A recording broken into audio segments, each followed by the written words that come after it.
Welcome all. We see that more participants are still kind of joining the room, so we're just going to get started in a minute or so, but we'll wait for a bit for everybody to hop on.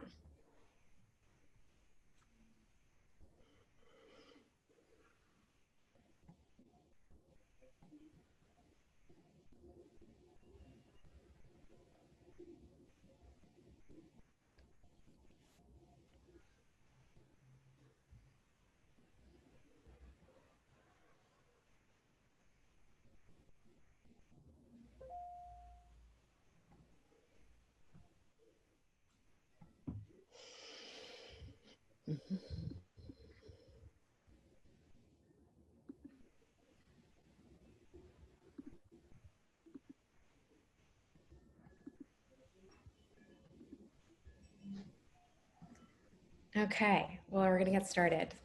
So I'm Caitlin Rubin, Assistant Curator at the Rose Art Museum, and on behalf of our entire team, I want to thank you all for joining us. This is the Rose Art Museum's first online program. It's really exciting to have all of you here, and while I can't see your faces, I know that we have many Brandeis community members with us, students, both present and former, some museum colleagues and friends. It's both exciting and comforting to share this space with you, even if it's just a digital one.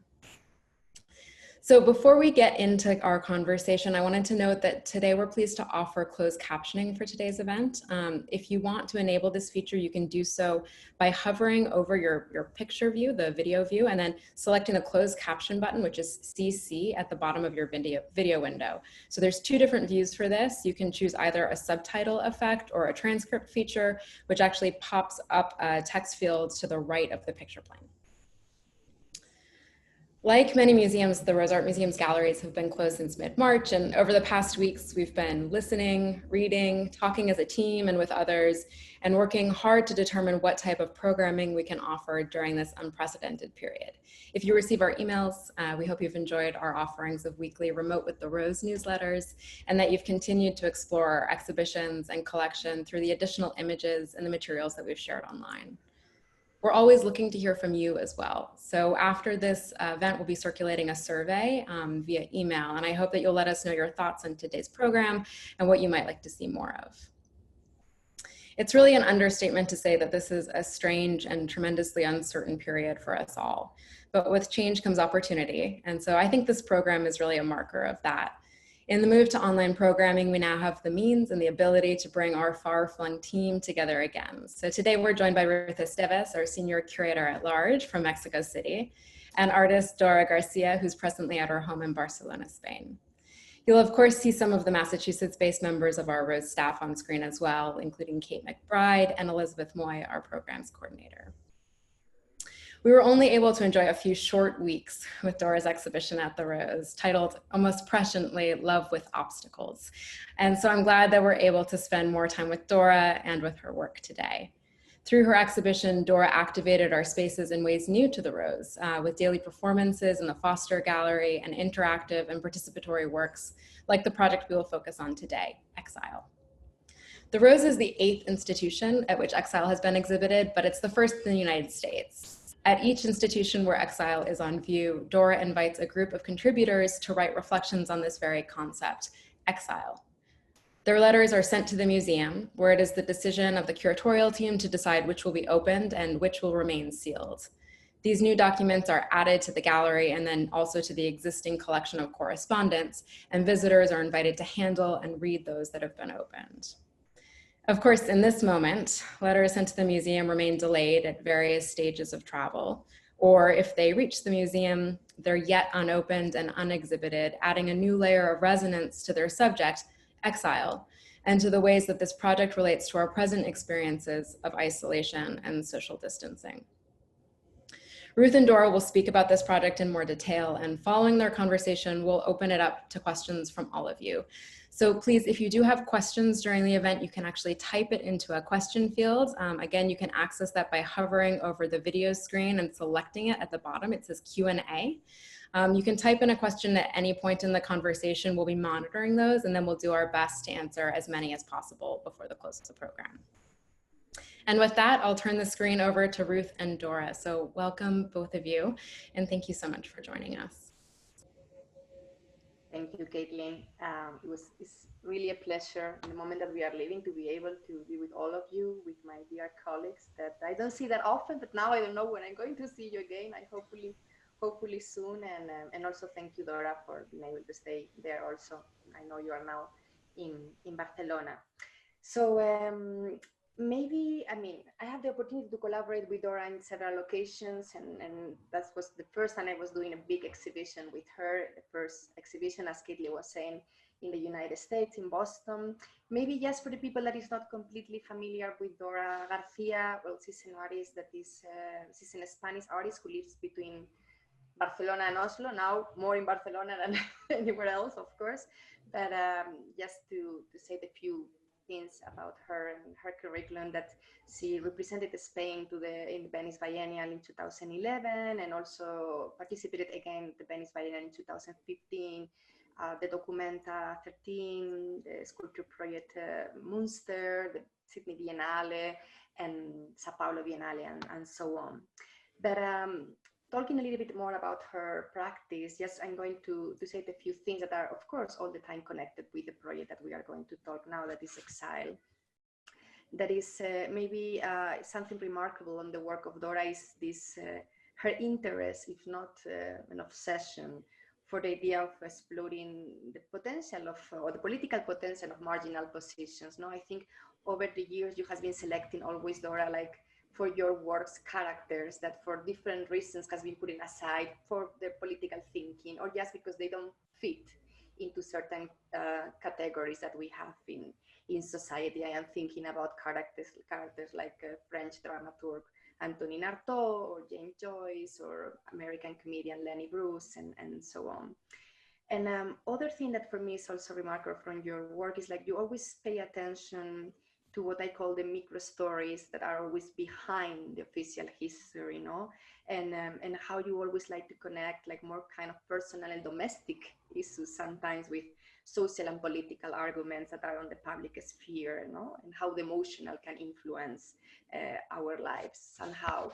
And maybe thinking about how, I mean, I'm going to explain quickly before I start with the question a little bit the exhibition that we have now at the Rose, and I'm going to put like, I'm going to share my screen quickly. Just sorry, I have to do it like that first. One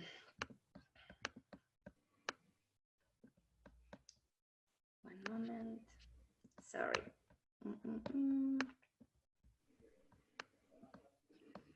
I hope it's visible, the PowerPoint.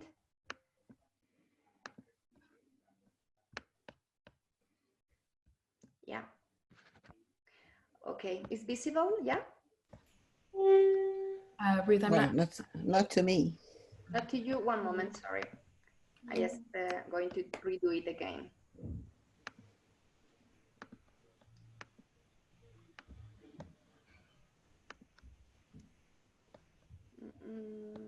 Sorry. Yeah, no, it works. Now? Okay, I'm going to start from the beginning.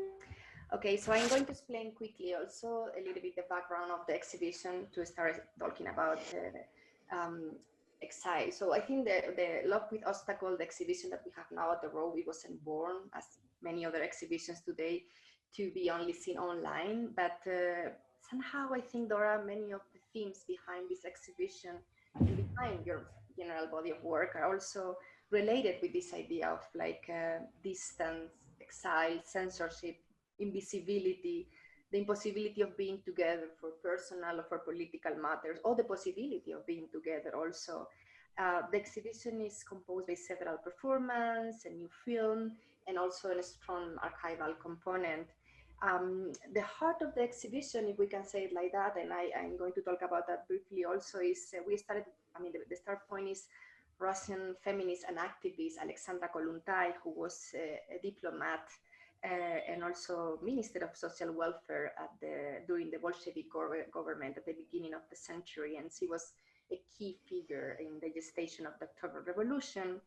And I think Love with Obstacle, this exhibition, try to analyze her political and social ideas, her idea of love of comradeship as a sort of collective impulse rooted on the equality of classes, but also thinking about the sexual revolution, also how we can try to create different kind of relationship between us, and also try to go, I don't know if against, but to at least analyze like the individualist morality of couple relations and things like that. And at the beginning of the 20th century, I think Kollontai was very enthusiastic for this kind of radical social change with her ideas, but she was always, again, put it aside. Somehow her ideas were not a priority for the party, and although she was always loyal to the party, she was exiled to different diplomatic posting that keep her away from Russia. She was in Mexico, she was in Sweden, in Norway. So perhaps we can start from here, because I think most of the time, the only way that Alexandra Kollontai was able to publish her ideas or to speak out was through letters or through literature, because she wasn't able to publish certain ideas in a certain moment.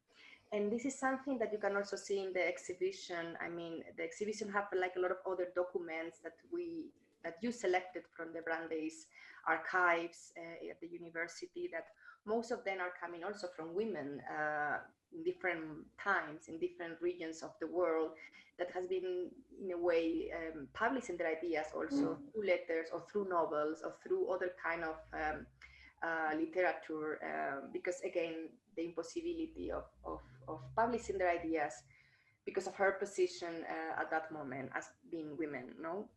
So in a way, I would like to start, because I think in the middle of all this documentation, you also have EXILE, where also letters, although they are in a different context. But something that I would like to ask as a first question, Dora, is like, I think your work is always rooted in an extensive research and archaeology of its context. Is also like the investigation of how the work appeared is the most important part in your work. So maybe it will be interesting for the public to understand from where EXILE started, what is the characters that inspired the work, and also this idea of like exile and marginalization, or this idea of like why you have been choosing sometimes these kind of characters that are outside, or like they are putting aside for different reasons. Mm-hmm. Okay. Hello, and well, thanks for everything. I will go immediately into business because we don't have so much time. The beginning of EXILE happens in the Venice Biennial in 2011, when I was asked to present my work in the Spanish Pavilion. And the general theme and the title of that exhibition in 2011 was The Inadequate, which is not exile, but has to do with exile. So the idea of the inadequacy, the artist as an inadequate person to many things as well, inadequate to make a pavilion and inadequate to present the work in a biennial. This pavilion was a collective work. It was thought as a performance that was going to last for 6 months. And many people were invited to present their work alongside my own work, creating really a context. The exhibition was thought as way of outlining this concept of inadequacy. And I had got to know the work of an artist called Aldo Piromali, which was an artist, a beatnik poet, Italian beatnik poet, that was arrested for smoking pot when he was 22. And the way it was at that time in the 60s, at the end of the 60s, he was put in a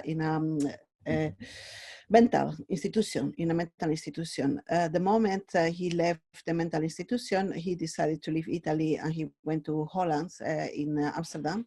And he has been living in Amsterdam since then.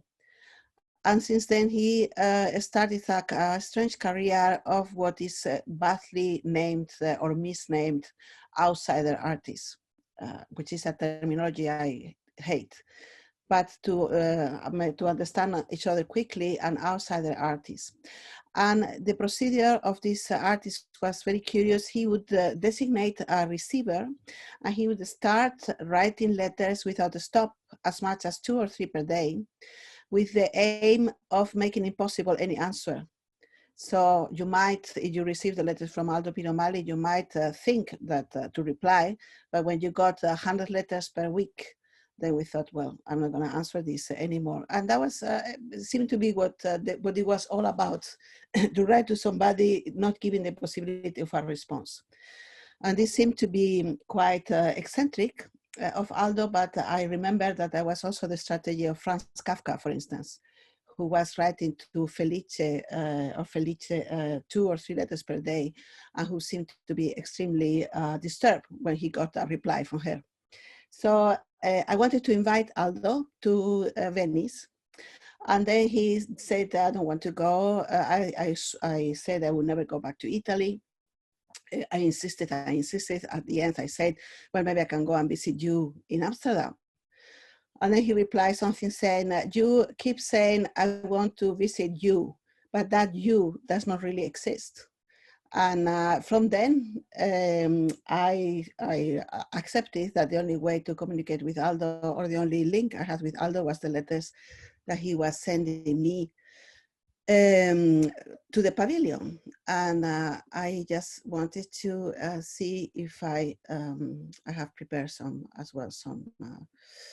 screen share for this, so that you can see the letters of Aldo. So this was one of the first letter I got from Aldo in the Spanish pavilion. So fascinated as I was by this character, the same year, like 6 months later, I was invited by Stephen Henry Madoff to participate in an exhibition in the Museum of Tel Aviv that was called Host and Guest. And I went there and I spent some time in Tel Aviv, Jerusalem, we went to Ramallah, and I sort of felt very inadequate in this concept. I could not feel at ease in this museum. I understood the occupation was something that was bothering me terribly.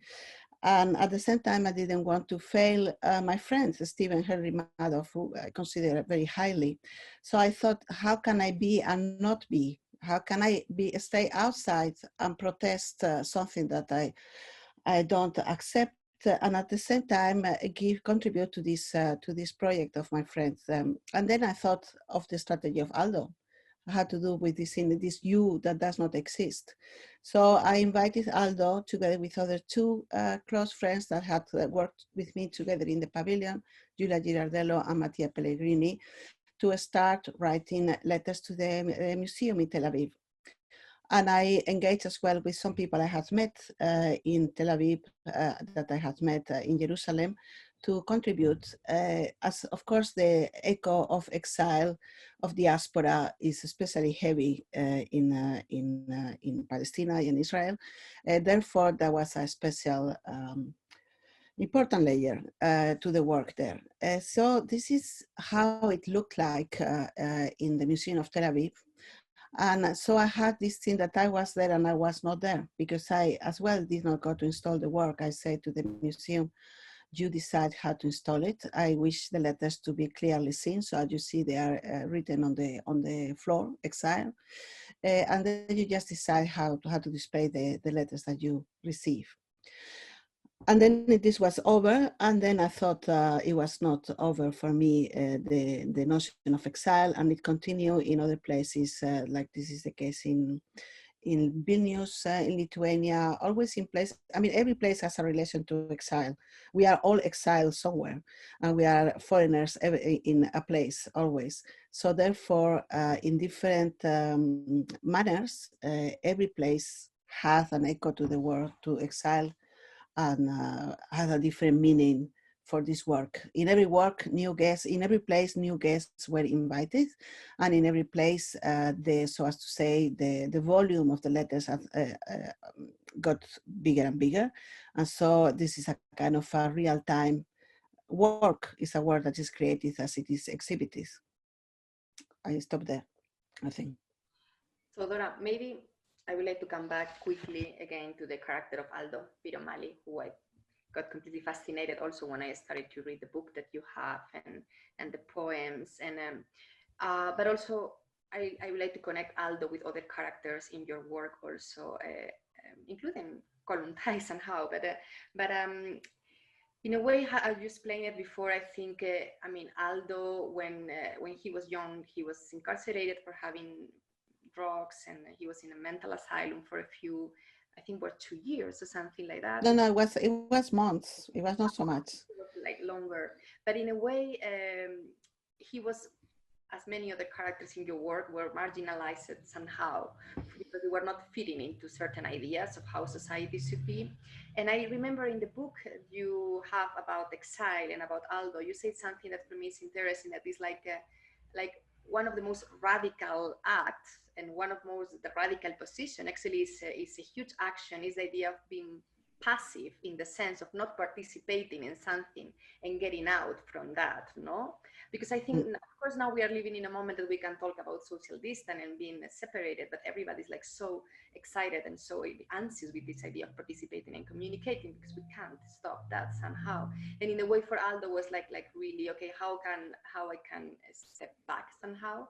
But at the same time, it's very interesting, this idea of like writing a lot of letters, no, writing from this position of nowhere somehow.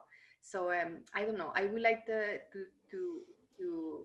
know a little bit more about Aldo, but also why is this idea of always choosing this kind of character that in a way has been deciding to step back from, sometimes I guess because they as a position that he wanted to take in life, but sometimes of course because they didn't have any other choice somehow. Well, I have never spoken to Aldo, so I don't know why he did that.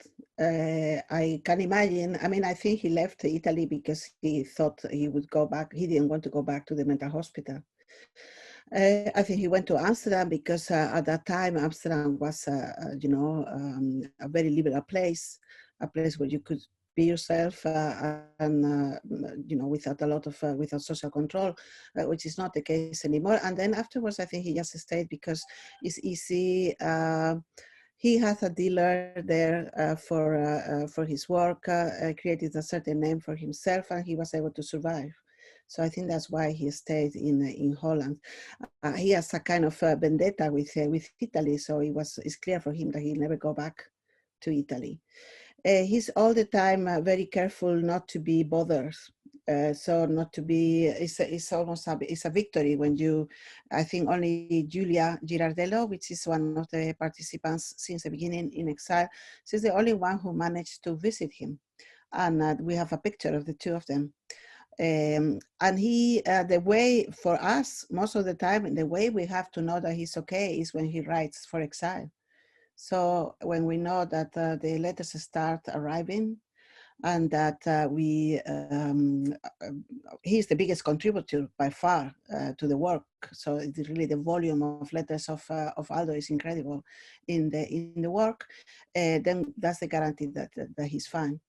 I think, as I say, he's not, he's radical, but he's not unique. He belongs probably to this kind of category. One of the names, the artists of the no, the artists that have decided not to participate, not to do, that has very different allies, more and less, how you say, glorious. In a way, I right now, together with other friends, we are especially fascinated with the female variation of this no, to say no. Because I have observed that it's not the case of Aldo, but often when male artists stop producing, it's always considered as a sort of artistic act, you know, like a proof of integrity. They refuse the system, they stop there. While when women do it, they often get the explanation that they just went crazy. They could not take it. It was too much for them. And, they were not, they just didn't have what it takes. Not competitive enough, not stable, unstable, like not mentally unstable. So it is actually like color with a certain shame, when you drop out. So that's why I'm interested right now in this female variation. Kollontai is not really a good prototype because she was always in. But I mean, she was the active, if there was someone that was active, that was Kollontai, but she was very much aware of the moment when she was not anymore at the center of the revolution. It was rescued by Reina Ortiz. There is an entry of her diary where she really says, I leave now the Congress. No one looks at me. No one remarks that I'm not there anymore. It's painful, but I know now that I'm out of it. So she's very much aware that no one will listen, that she has no relevance anymore. This is in the year 23. She knows that she has no relevance anymore in the future of the Soviet Union, but she does not drop out in the sense that she finds a place where she can still be of service, because Kollontai was a soldier. But in a way, she dropped out too, in the sense that she went to the margins. She left the center. Dora, maybe coming back to the letters as the installation, I think, as Caitlin was explaining before, and you also were saying, that you in each venue, a few collaborators write this letter that are in general addressed to the director of the museum or to the curator of the museum, But it's something interesting. It's like most of the time, I mean, the collaborators, of course, they don't know the museum director. They don't have any personal relationship with the director. Sometimes they don't even have a personal relation with you, because maybe it was a curator choosing them or somebody else, So for me, it's fascinating that you have all these letters that are addressed to somebody that you don't know. Actually, I mean, I have the opportunity to read some of the letters, and actually they are not really talking sometimes with the person that the letter is addressed. So in a way, I find some of these letters as a sort of poems, as a poem to read in silence by the person that is choosing this letter and reading this letter. That's one thing. But on the other hand, also, as I understand, the director of the museum, he is or she is the one that have the power, let's say, of opening or not this letter. So if the director of the museum decides to not open a letter, it will be closed forever, let's say. So you will never know what was the desire, what was the idea behind this letter, and will be always like in silence. So for me, there are a lot of concept of exile there. Although we are not talking explicitly about censorship, this idea of a letter that cannot be read and will be always in silence, I will imagine that is also related with this idea of the institutional power also, which, I mean, which kind of text, which kind of discourse can be seen and which ones cannot. So if you can elaborate a little bit more about this idea of this. Yeah. Yeah. Well, the one with the power to open the letter, or the one that is in charge of opening the letter and displaying is the addressee, which is sometimes the director, but not always. So sometimes it has been the curator of the exhibition, sometimes it has been the coordinator of the exhibition. It was something that was arranged with the institution to whom it should be addressed. Mostly the person to which it was addressed, he was the one who said, yes, I will be in charge of opening them or not and placing them. So this is something that was discussed beforehand, and most of the time it was the director of the institution, but not all the time. Then how to say, yeah, it is more in terms of this. I don't think the censorship is something that it is there, of course, in the sense, but not in that sense, not in the sense of identifying the institution with the censorship, but rather to say that actually the censor is someone who reads letters that are not addressed to him, and that's interesting. So a censor is someone who allows himself or herself to open the correspondence of somebody else and read that letter that is not addressed, for which most probably he or she doesn't have all the keys to understand what is being said, and nevertheless reads. I wanted to say that another important figure in this EXILE project is the writer Ricardo Piglia, with whom I had a discussion once in Buenos Aires. Oh, where is he? Here. I had a discussion in Buenos Aires in 2014 because I was very much inspired by a character of his novel Respiración Artificial, Artificial Respiration. In the middle of the novel, with no explanation, all of a sudden you have a sensor that is describing a character that he has learned to know through those letters. And the kind of theory that, that Piglia drops is that, in fact, literature is just that. Literature are just letters that are not addressed to us, and nevertheless, we get to read them. But it was not for us. It was never meant for us. So this is an idea that fascinates me and that is very present in EXILE. So the reader of the letters, which is the visitor, the public, which is allowed to teach and to read to those letters that are open, that have been decided by the addressee that those could be open and therefore read by others, then is reading something that is not addressed to him or to her. And then speaking about to whom, what kind of letters are there, when I invite people to participate in EXILE, I only say you can send anything that the post office accepts. So you do not necessarily have to send letters. You can send photographs, clippings, objects, presents, books, magazines, really anything that is accepted by the post office. So not all of it are letters.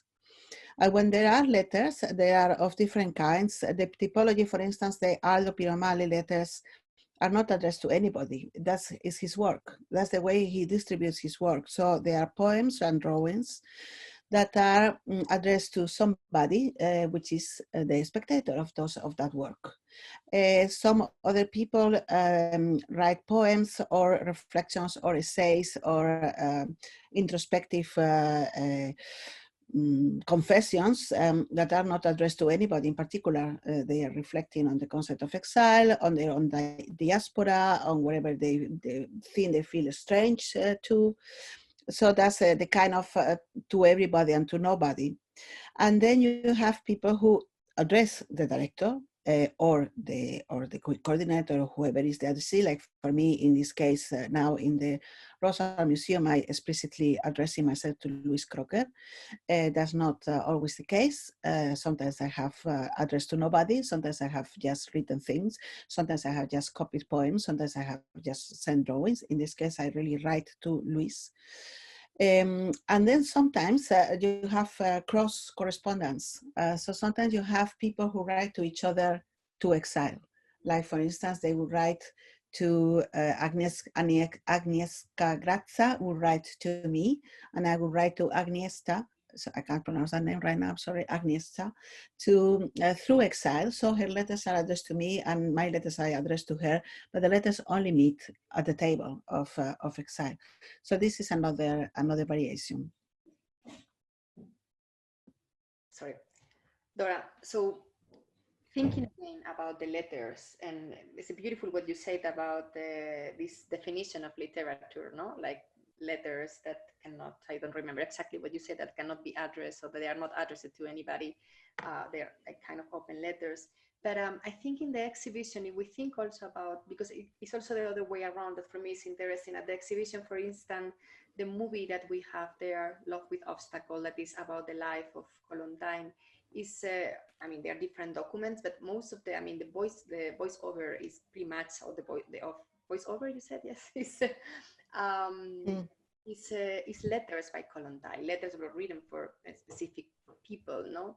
So something that could be interesting for me, for you to explain, is also because I'm fascinated how sometimes through letters you can, and when we are thinking about important thinkers, like I remember we were discussing a few months ago about Gramsci and how he was writing letters to his wife, and he was talking about very important political issues, but at the same time he was talking about how was the baby, how was the day, and she was cooking something this day, I don't know. So it's always interesting how through letters, and I think that's something that I discovered through reading and seeing also Kolontine's letter, how you can see like not only like emotional and more secret things, if you want to say it, but how you can mix this kind of domestic or this kind of politics of care also from these thinkers that are not only like the open or the political issues we know from them, no?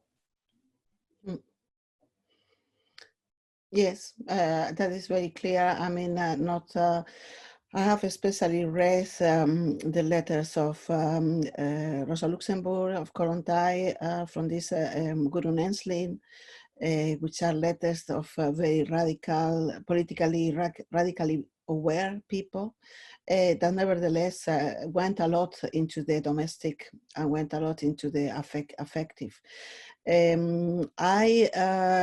Another character that is important in the exhibition is Gloria Anzaldúa, and then Gloria Anzaldúa made me laugh a lot because she was referring to Virginia Woolf and this notion of a room of one's own. And, you know, the room of one's own as a place from which you can think and write, and that's the only thing that you really need to I don't know, to be creative or whatever. And then she said, well, that's a kind of luxury position because most women, they don't have a room of their own. So does that mean that they don't have to write, or does that mean that they don't have to think? So she was saying, just write everywhere, write in the toilet, write in the kitchen, write in the bus, write wherever you have the opportunity to write, but don't forget to write because a woman who writes has power, and a woman that has power is feared. So I think this is something that I was very much. I have become more and more aware about the empowering, which is a horrible word, but the notion of power had by constructing your own narrative, by giving you the chance to construct your own narrative, whether you have a room of your own or not. This is really what constructs the subjectivity, and this is really what gives the power. And so in that sense, it is especially interesting, as I say, I'm not condemning the male domestic correspondence, but since I have been specifically reading female domestic correspondence or correspondence to court, then for me it is fascinating to see how you are actually, by this constant mixing of politics with the domestic, you are really constructing that place that you inhabit, which is both, you know, and I forgot to say that, yes, but sorry, that the politics, it was a Norwegian socialist, a female, who said that actually politics is thought to belong to the high. That is not true. Politics has to do with everything that is related to everything that has to do with life, the breath, the schools, the education, the amount of people living in a house. So this is what politics has to do with.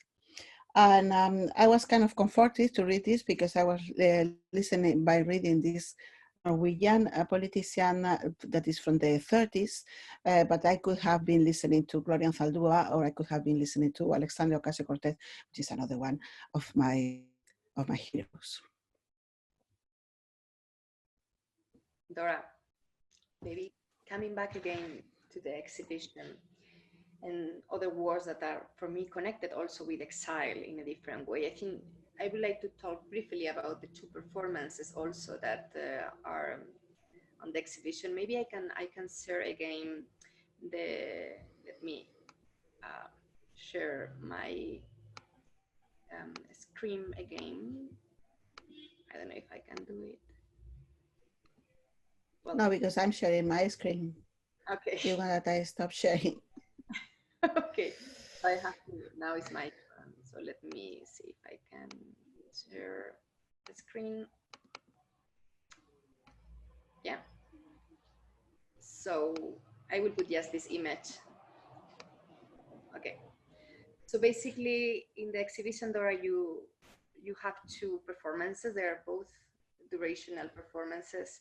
One is a performance that you have been doing already many times. I think is one of your more successful, let's say, project. The two planets have been colliding for thousands of years, but it's basically it's just these two circles that are one white and white without color, where you have two performers that are basically facing each other with their gaze and interlocked all the time.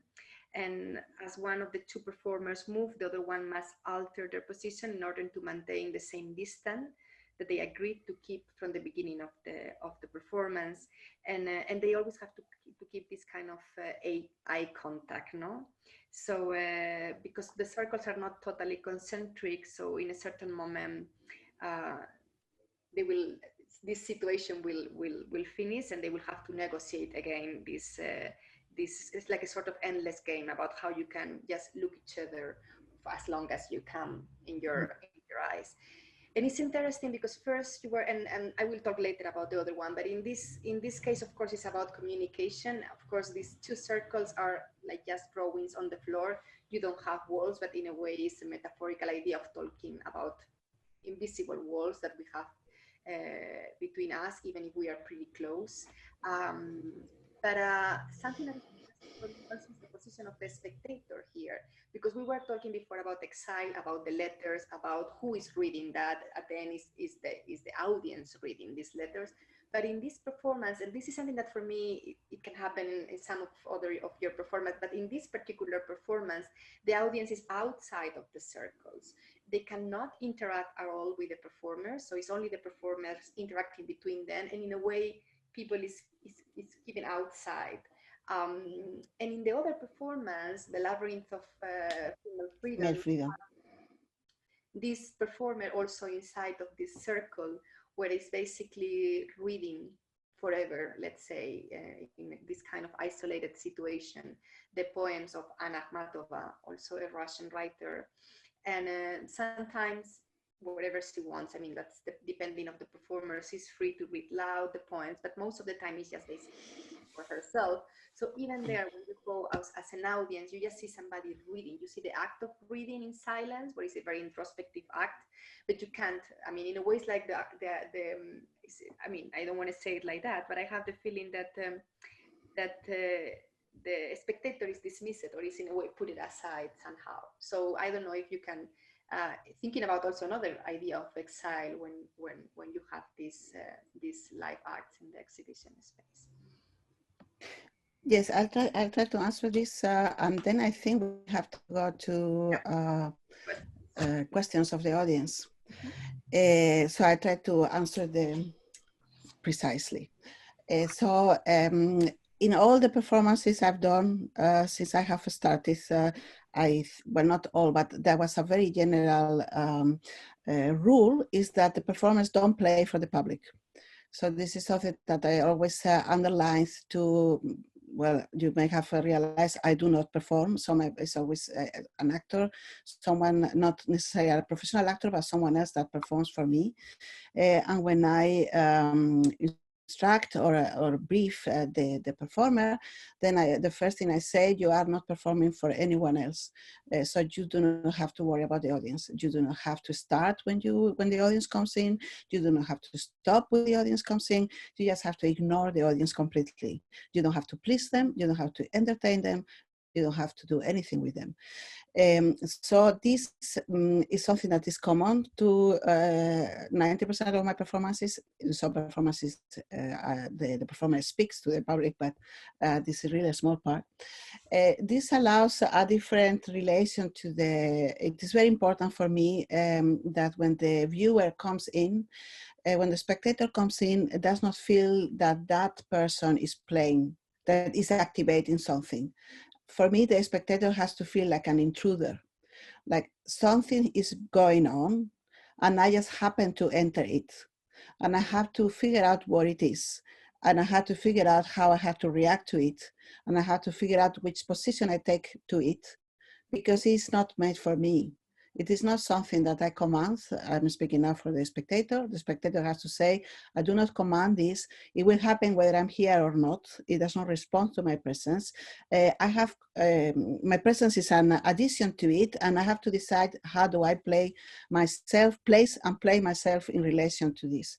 And so it is a negotiation. So when the spectator comes in, has to negotiate the place and the distance that he or she takes to whatever situation is being developed in the space. So in the case of two planets, this is as well same idea. There is a negotiation between the two performers, but there is also a negotiation. There is a third planet, so as to say, which is the viewer. So there is also a negotiation about what is the play of bodies that happens between those two that are placed on this arena, which is drawn by the two circles, and the other one that is outside the two circles. And how are they going to play? The one that is outside the two circles is looking at the two that are inside the circles, and the ones that are inside the circles are looking to each other. So there is there a play of looks, of regards, of looks, I think, yeah, that's the English word. So no, gaze, a play of gazes, that is interesting, because everyone, all three people, now if there is only one spectator, if there are many the same, everybody is deciding where to place their bodies and where to place their gazes. The ones that are performing are the only ones that have a clear task, that have been given a clear instruction. You have to look to each other all the time. Ignore everybody else. It is only, the negotiation is only between the two of you, but the negotiation is going on between everybody else as well. So it is between the performers and the audience. So they are negotiating space and they are negotiating presence, and exactly the same is going on with Labyrinth of Female Freedom, where you have this performer inside a circle with a book. And the performer is instructed to read the book and is given the freedom to decide what kind of volume this reading will take place, because the volume of the voice will determine the space that the performance takes. So if you read, already you are inside this circle that somehow makes clear to the audience that they cannot step in. This is an arena. And by the volume of the voice, of the reading voice, it will determine the relation to the spectator. The more, the softer the voice, the more intimate it's going to be, the more the spectator will feel like leaving that person alone to look from a distance. The more it raises the voice, the more the spectator will feel that is actually addressing to him or to her, and therefore the relation between the two will change. And to finish, because I think it's 48 and I think we have to go to questions, I wanted to say that also an important concept in all of this, both in the dealing with marginal people, giving a voice to marginal people. Giving a voice means to recover marginal people, historical marginal people, and as well this idea of the letter and of uncovering something that is normally buried or out of sight, has to do with this notion of poetic justice, which is very important in the work I do. Thinking that most of the time is the only justice we can truly trust, poetic justice. And so this idea of righting a wrong, it's something that is very present in all the work I do. And that's the notion of poetic justice, not in reality, but in poetry. So I don't know if, Caitlin, if we should start with some. Yeah, so some questions have come in over the course of the conversation, and if you all now have more questions to add, I'd encourage you just to use that Q&A feature at the bottom of the video screen. So one question that came in early on in the conversation was about the letters, kind of what they entail and who they're addressed to. And I feel like, Dora, you answered that in detail after that question was asked, but maybe you can linger on it a little bit more as we move to the next question. Which has to do, if you can actually read it, Dora, within the Q&A, Yeah. be able able to see it too. There are a number of different points within this question, but mainly this attendee is asking about your interest, particularly in mail, in the letter, and how mail art, if we were to think of artists who choose, like Aldo, to step back from the world and to only communicate with the world through the letter. In a way, he's engaging in a dematerialization of what might be considered the art object, but in the end, you actually do have a really resonant object, like the postcard. Yeah. Or the letter. And so what is there about the letter as it relates to other forms of publishing or circulation that appeals to you? And does that have to do with the interfacing with the post office or kind of the chain that it goes through?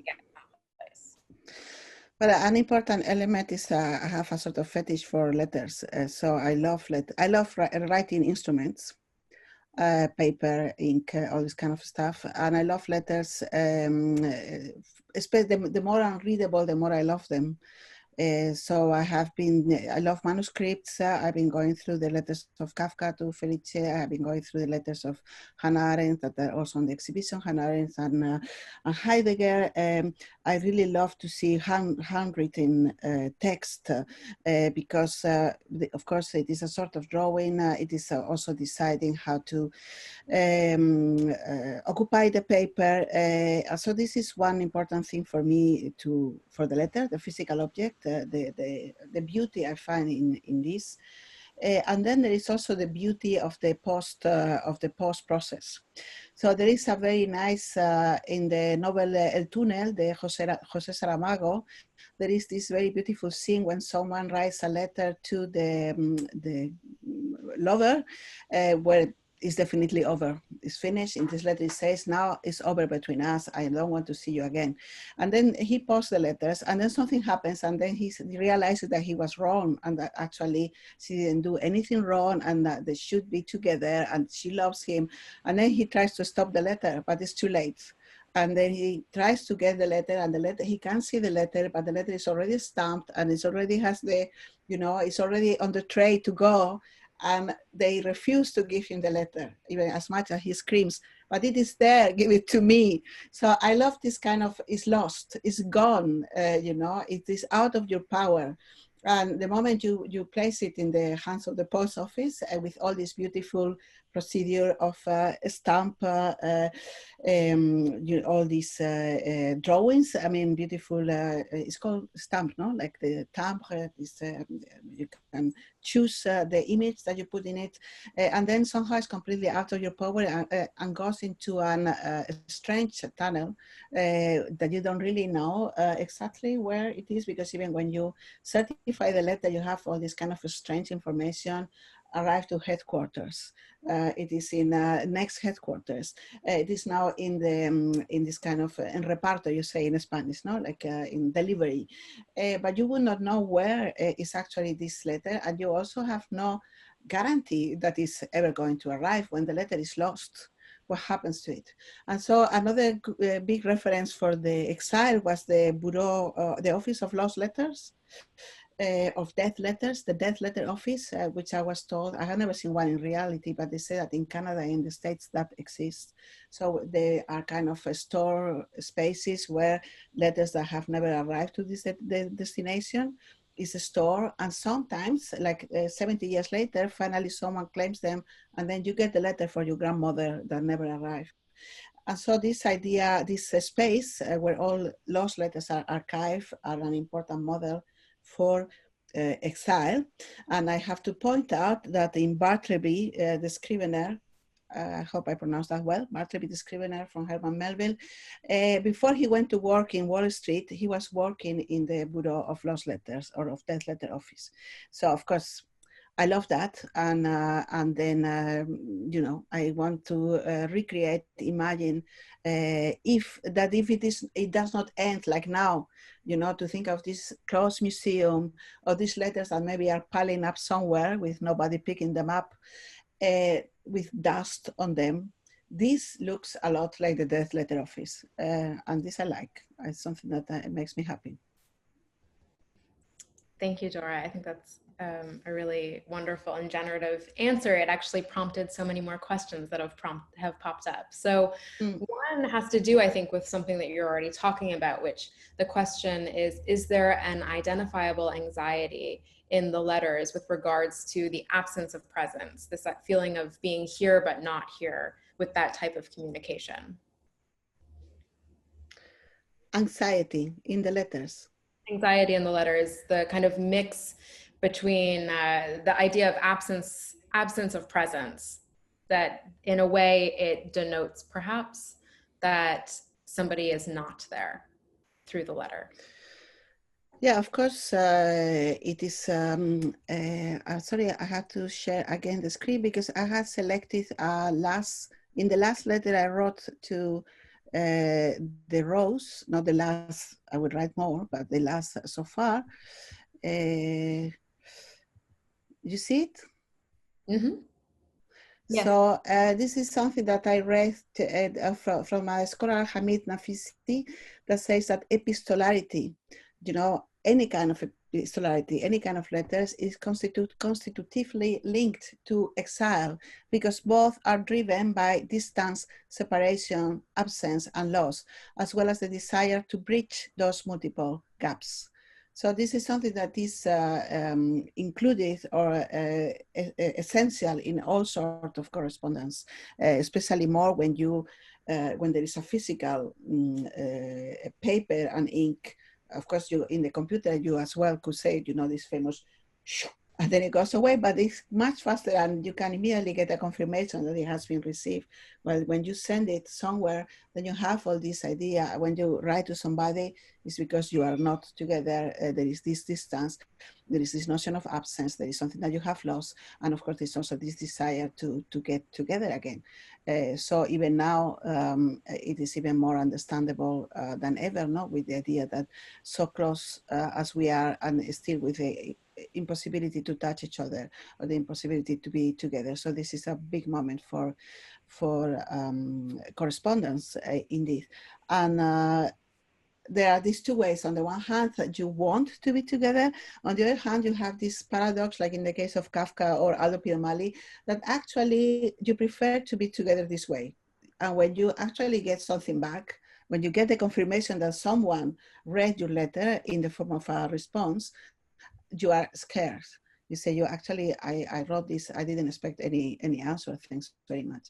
So there are this kind of paradoxes in correspondence. Another typical one, which I don't know if you have experienced, is when you write a letter because you really need to say something to somebody, but then you never send it. It is enough to have written it for you to rest and to be calm, and you just don't send it.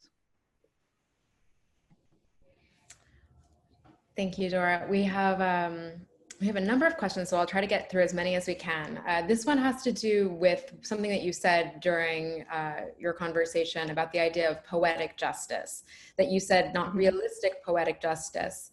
But this questioner is wondering if you could talk more about what that idea is and how it's imbued within your work. Yes, well, the idea of poetic justice is, of course, when justice doesn't happen in real life, but it happens in fiction. So you cannot, everybody, I am constantly frustrated about injustice. It's a daily occurrence to me when I'm scandalized at different ways of injustice. I feel especially frustrated because I don't seem to have the power to do anything about it. So one thing that calms me down is to get poetic justice, to be able to construct a fiction when things are finally straightened and straightened out. I'm not sorry for my English, sometimes it deserts me completely, but you are able to finally do something right in the form of fiction, and somehow this feels very good for yourself as an author, and it also feels for me very good as a reader when I read it in the work of someone else.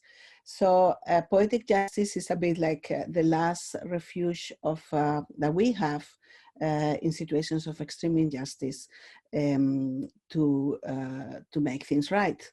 In the case of, there are many examples of this, but I consider, for instance, when I pick up, for instance, in the case of Lenny, I did once a work on Lenny Bruce, which it was done in Australia, because in Australia he had been seriously wronged. He was not allowed to speak. So this is a story that now I don't remember, I think it was in 1962. He was invited to go there and he was not allowed to speak, and he was arrested. And when he was supposed to have another gig the day after, then he was arrested again, and then he was put on a plane and said, please never come back to Australia. So when I was asked, I had the opportunity to do a work for the biennial in Sydney, I said, I'm gonna give Lenny Bruce the opportunity to speak. I'm gonna imagine what he would have said had he been allowed to speak. And so this is to me the idea of 60 years later, I think it was, no, 50 years later, we have someone introducing Richard Neville, who introduced the performance, which was an actor playing Lenny Bruce, introduced the performance and saying, well, I was there and this is what happened and blah, blah, blah. And now, ladies and gentlemen, finally, Lenny Bruce is given the words to speak. And so for me, that was a form of poetic justice in the way that he could finally say what I felt, of course, because it's my work, and so it is not the work of Lenny Bruce, but what I felt that he would have liked to say. So this is also a form of poetic justice for me. I think that leads well into what I think has to be our last question as we've reached the hour mark. And I'll try to synthesize a few different questions here. We have some questions from some dear Rose friends, Danny, a former Rose student and worker, and also Nancy Scott, a faculty member at Brandeis. And so they're actually both asking questions that pertain to the overall concept of your exhibition, the way that different things interface with one another. So Nancy's wondering about the voice of Anna Akhmatova and how does that interface with the experience of the letters as you're reading the letters, and also the performers. And Danny wanted to know also about the experience of the performers in particular, and how working with live actors has changed the experience of the work for you. Yes, there are big questions. So I will try to answer them shortly. I could talk much more about this, but in the case of Akhmatova, I encountered her through Kollontai. Because Akhmatova was prosecuted, was a prosecuted poet. She was considered to be really not where a poet was supposed to be in Soviet times, because she was speaking of love, of the interior life, the subjectivity, female subjectivity. So she and her family was ferociously prosecuted by the regime, by the Stalinist regime. But Kollontai has a very surprising letter, which we translated for the book that we are publishing definitely for this exhibition. She wrote as late as in 1923 a letter where she praised Anna Akhmatova against everybody. She was saying, of course, we like to read Anna Akhmatova. Of course we like, because what she speaks about is really important for everybody, because she really speaks about female subjectivity with a freedom that no one allows, no male writer is able to. She really speaks for all of us, and therefore she is of primal importance for the revolutionary woman, for the new woman. So because of this, I started to read Anna Akhmatova, and one of her poems, which is called Requiem, Requiem is about the days where she had to queue for days and days to see her son that was incarcerated. And she was with a big queue of women in the cold for days and days, hoping to get access to the cells, to the prison. And then one of the women said, are you Anna Akhmatova? And they said, yes, I am. And they said, you think you can write, you can tell about what is going on here? And they said, yes, I think I can. And then she says, and then that woman that before that had no expression at all, she sort of smiled. So this is for me something that quite important, this idea that you can, again, seek justice because you're able to talk about it, because you're able to write about it. This form of poetic justice, Anna Akhmatova gave poetic justice to that woman. So this became very important. Akhmatova was all over the place.